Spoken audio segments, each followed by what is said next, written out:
একটি গাছের পাতা খেলে অ্যালার্জি, চুলকানি এগুলো সব দূর হয়ে যাবে। এমনকি ডায়াবেটিস থেকেও আপনি মুক্তি পেয়ে যাবেন। ডায়াবেটিসের অনেক ধরনের উপকার হবে যে গাছের পাতা খেলে। এই গাছের কথা আল্লাহ তাআলা পবিত্র কুরআনুল কারীমের ভিতরে নিজেই বলে দিয়েছেন। নবীজি সাল্লাল্লাহু আলাইহি সাল্লাম হাদিসের ভিতরে বলে দিয়েছেন, লম্বা হাদিসের ভিতরে এসেছে আল্লাহ পাক রব্বুল আলামিন নিজেই গাছের কথা বলে দিয়েছেন। কুরআনুল কারীমের ভিতরে এসেছে, আইন্দা সিদরাতিল মুনতাহা আইন্দাহা জান্নাতুল মাওয়া।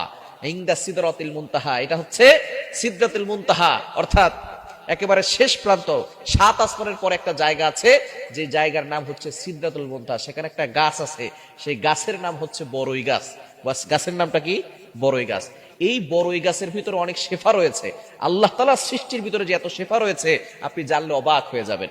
এই 7 আসমানের পরে হচ্ছে সিদরাতুল মুনতাহা, সেখানে আছে বড়ই গাছ।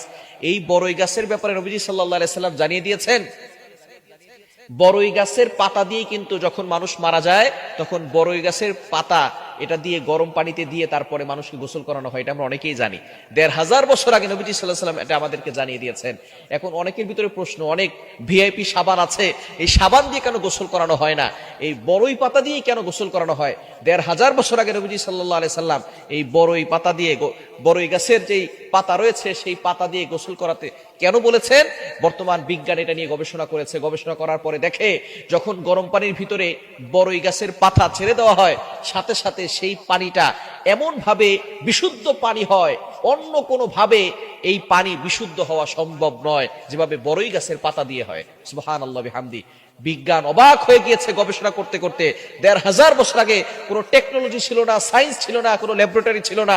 সেই সময় নবীজি সাল্লাল্লাহু আলাইহি সাল্লাম জানিয়ে দিয়েছেন যে বড়ই গাছের পাতা দিয়ে মানুষদেরকে গরম পানি দিয়ে গোসল করাতে হয়, কেননা ওই পানি দিয়ে গোসল করালে একজন মানুষের শরীর সম্পূর্ণভাবে পবিত্র হয় এবং তার শরীর সুন্দরভাবে পবিত্র হয়।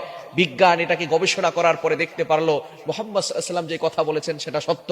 সুতরাং সাথে সাথে তারা কালিমা পড়ে মুসলমান হয়ে গিয়েছে। সুবহানাল্লাহ বিহামদি। বিজ্ঞান এটা নিয়ে গবেষণা করেছেন। সুতরাং বড়ই গাছের পাতা হচ্ছে খুবই দামি একটি গাছ, এবং এটা সিদরাতুল মুনতাহা ইনদাহা জান্নাতুল মাওয়া, এটা জান্নাতুল মাওয়া, জান্নাতে মাওয়ার কাছে। এই গাছের অবশ্যই অনেক গুণাগুণ রয়েছে। তার ভিতরে আপনার অ্যালার্জি, চুলকানি যাদের আছে অবশ্যই সতর্ক থাকবেন। এই গাছের পাতা আপনি চিবিয়ে, অর্থাৎ এটা যদি রস বের করে আপনি খেতে পারেন, আল্লাহ তাআলা আপনার জন্য অ্যালার্জি এবং চুলকানি দূর করে দিবে, এবং ডায়াবেটিসের জন্য খুবই উপকারী। সুতরাং এটা খেলে আল্লাহ পাক রব্বুল আলামিন আপনাকে সুস্থতার নিয়ামত দান করে দিবেন। অবশ্যই এর সাথে আপনি সূরা ফাতিহা পড়তে পারেন, কেননা গাছের ভিতরে কিন্তু অনেক শেফা রয়েছে। সূরা ফাতিহার ভিতরে শেফা রয়েছে। দোয়াও লাগবে, দাওয়াও লাগবে। দুইটা করে আপনি আমল করেন, দেখবেন আল্লাহ তাআলা অ্যালার্জি, চুলকানি এগুলো থেকে হেফাজত করবেন, এবং ডায়াবেটিসেরও অনেক উপকার হবে।